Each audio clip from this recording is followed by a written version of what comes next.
Al Jazeera Podcasts. Hi, Malika here. As 2024 comes to a close, we're reflecting on the stories that defined this year.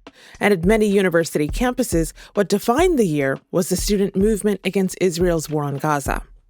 At Columbia University in New York, students set up an encampment to protest that quickly gained national attention.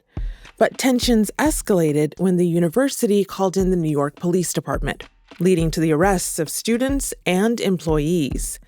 Our team was on the ground, speaking with those at the heart of the encampment. This episode originally aired on April 25th, 2024. All dates and references reflect that time. Here's the show.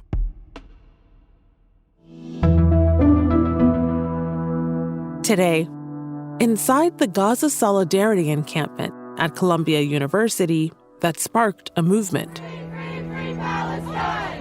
Up and down the East Coast, those protests are spreading. Here in New York City, at NYU, at the New School, Yale, MIT, Tufts, Vanderbilt, and University of North Carolina, Chapel Hill.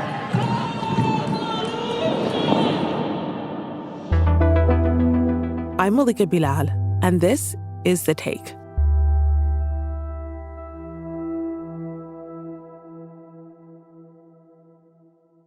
On Wednesday, we brought you the story of the last few months on Columbia's campus. This is part 2 of that story. Dr. Shafiq, Mr. Schuser, Ms. Shipman, and Mr. Greenwald, you're here testifying today because On April 17th, Columbia University President Nimat Manoush Shafiq testified before a congressional committee. And we are prepared to bring you back if we don't see more tangible progress. The committee is investigating claims of anti-Semitism on the New York City campus. Anti-Semitism has no place on our campus, and I am personally committed to doing everything I can to confront it directly.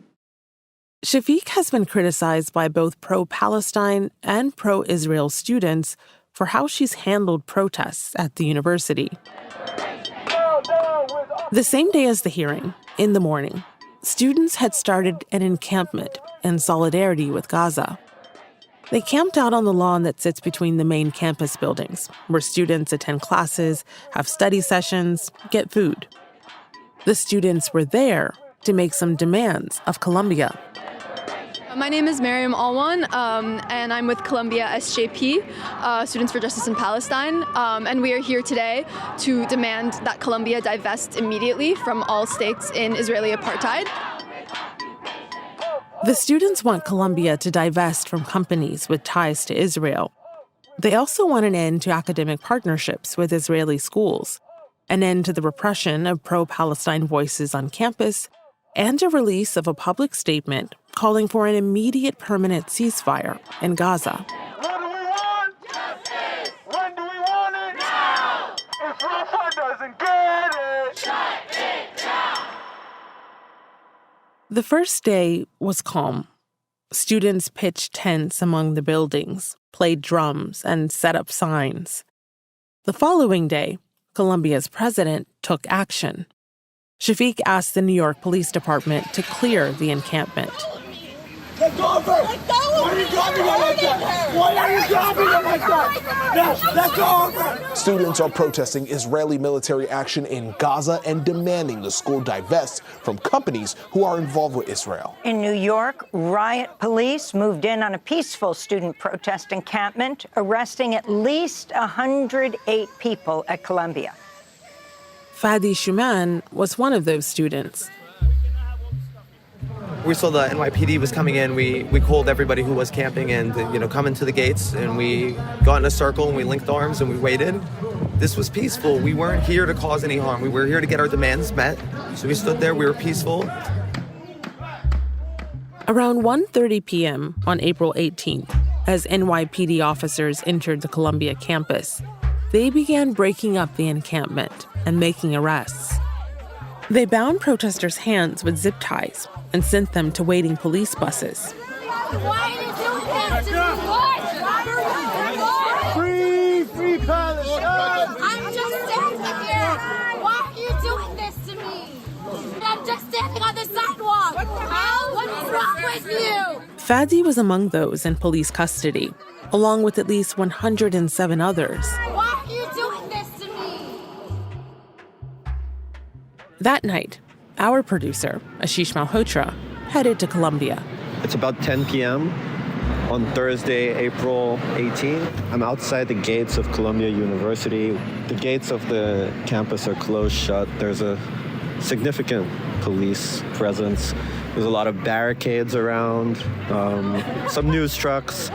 So there's clearly a sense that something happened here today. And then every now and then, I don't know if you can hear it, but every now and then there's clearly still some students inside the gates of campus who are banging on drums and cheering. Columbia security was not letting media in, including Ashish. Hey, I'm a journalist. Am I allowed to get in there? I doubt it. Okay. Yeah. You say you doubt? Isn't it up to you? Or? No, it's not up to me. Oh, okay, who's it up to? Again, I doubt it. Dude, they're not letting nobody on campus. So he found a large group of protesters outside the gates, marching on the city streets that surround campus. Okay, so I've just gone around the corner, and as you can probably hear behind me, there is a large protest of people. There's probably a couple of hundred, 100, 200 at least. Most of them are wearing Palestinian scarves, they've got signs, they've got flags. Got some people looking outside of windows. Well, interesting. There's a guy looking outside the window of his building, giving them a heart sign. Right above him is a window full of Israeli flags. So shows the divide right there that's been playing out on this campus. This crowd is getting bigger from what I can tell. Maybe 200-300 now. They don't show any signs of losing energy here. We've got people banging on drums. We've got people banging on pots and pans. We've got people handing out pizza. You know, like I said, they're planning to go all night, it seems. While Ashish was outside the gates, we were in touch with an independent journalist who was inside. Talia Jane had embedded herself with students in the encampment and sent dispatches to the take a few hours later when it was quieter. It's almost 2 a.m., Friday, April 19th, at the Gaza Solidarity Encampment here at Columbia University in Harlem, New York. This encampment was launched 2 days ago and was cleared yesterday forcibly by the NYPD. The encampment is rebuilding, this time with no tents, but with a lot of gumption. Talia spent the night in the camp. We heard from her again in the morning. It's 7 a.m. and a news helicopter has been flying overhead for the past half hour. The sounds of the chopper overhead definitely urged everyone to wake up and look up, speculating that it was NYPD. But it's just a news helicopter that's very loud, too early in the morning. But the students Talia spoke to said they were in good spirits. So how are you guys feeling this morning? Rested, blissful, joyful, happy. Beatific even, some would say. Beatific? Yeah. Yeah, we're feeling good. Yeah? It was a nice night. Well, it seems like you guys are in a pretty good mood despite, you slept, there's no tent here. There's no tents, you slept just fully roughing it. You know, there's obviously been a concern about possible police repression and things like that. Yeah, definitely. I think we had like a contingency plan. Like if the police come in, like I'm going to unzip the sleeping bag from this side. Like he's going to sleep it from that side. But I think in general, like... As the day wore on, our producer, Ashish, was eventually able to get on campus. So we're on the lawn in front of Butler Library now. It took us quite a while to get into campus. They're not being particularly friendly to press today. We spoke to some people outside, but we finally got inside, and there's about maybe 100 to 200 people on the lawn, chanting, singing in a circle.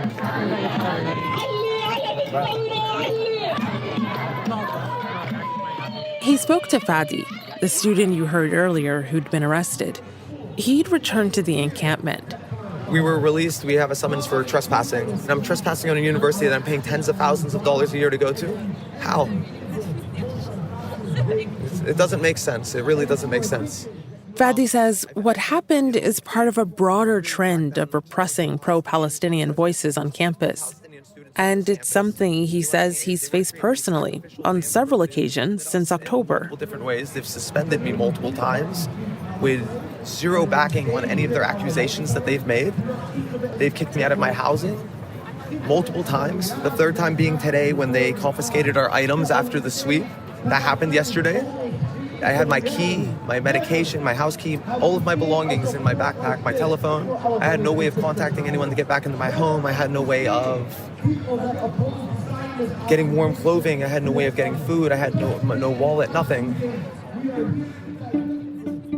When he got back from police custody, Fadi had to rely on friends for help. I was able to find the friend to let me stay the night at their place. I came back to campus and I found the friend. Public safety, they lied to us last night. They told us they don't know where our belongings is, and lo and behold, this morning, they knew where our belongings were. Surprise. I told them I needed my medication. I told them I needed my house key. I told them I needed my telephone.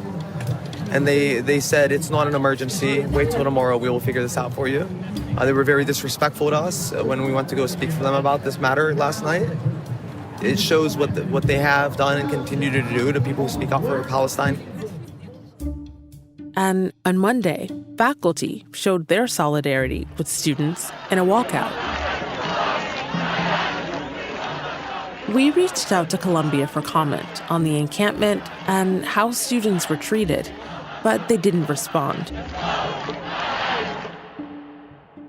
At an online press briefing on Tuesday, a spokesperson for Columbia said, quote, "The current protest is in violation of university rules, full stop, and we are taking steps to resolve it," end quote. More on what students and faculty are making of that position after the break.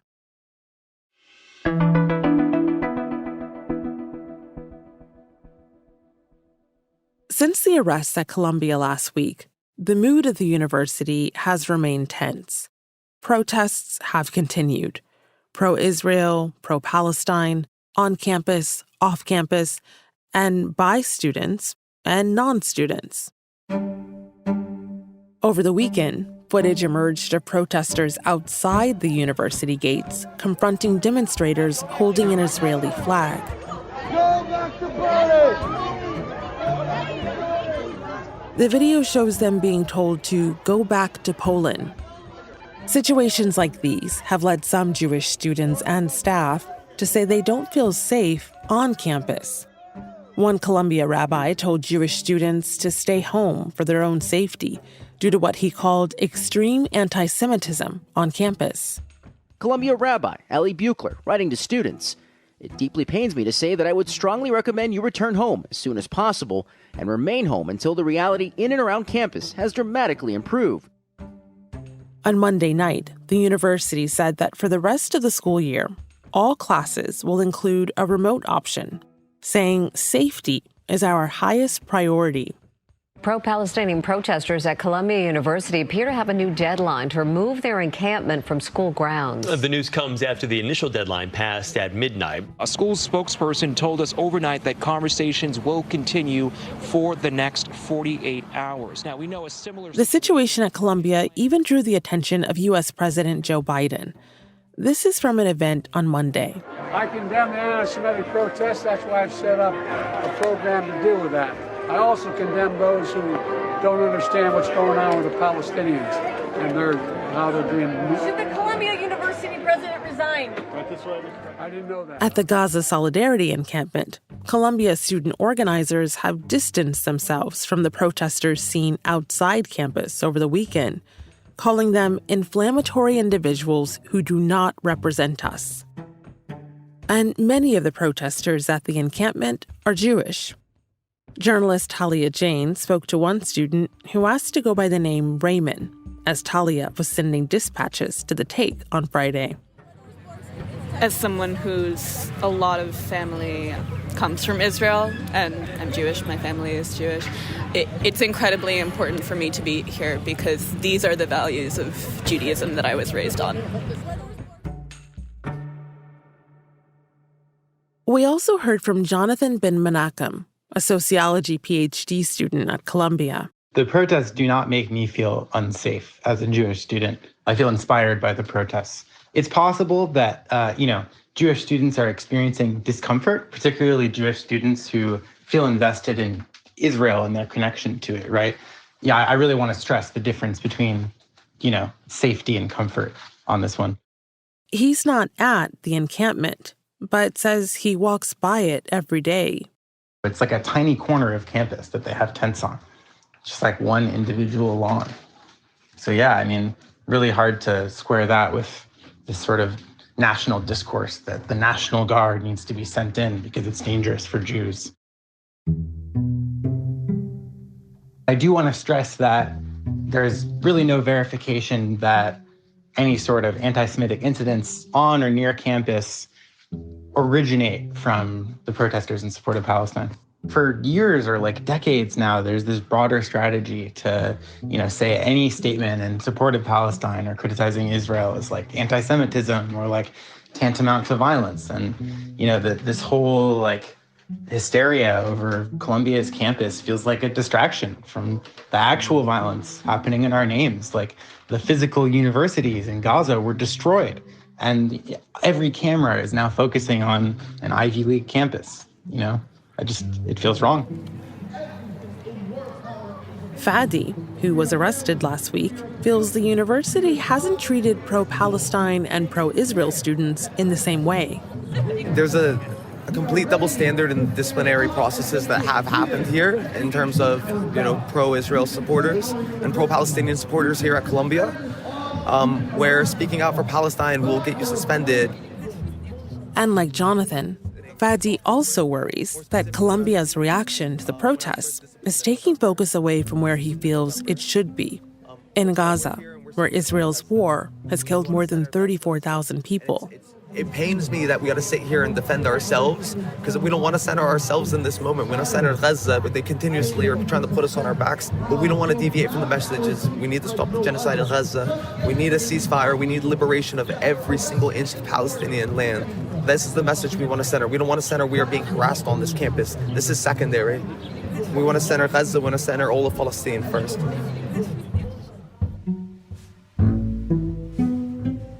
And that's The Take. To see video and pictures of the encampment and the protests around them, head to our social accounts. We're at AJE Podcasts on X and Instagram. For part 1 of our story on Columbia, and for all of our reporting on the war in Gaza, head to our website at aljazeera.com/podcasts. This episode was produced by Ashish Malhotra, Fahrinisa Campana, Tabish Talib, Negin Owliaei, and Khaled Soltan, with Chloe K. Lee, Sariyat Khalili, Amy Walters, David Enders, Sonia Bagat, Zaina Badr, Catherine Newen, Manahil Naveed, and me, Malika Bilal. Our sound designer is Alex Roldan. Joe Plord mixed this episode. Alexandra Locke is The Take's executive producer, and Nay Alvarez is Al Jazeera's head of audio. We'll be back tomorrow.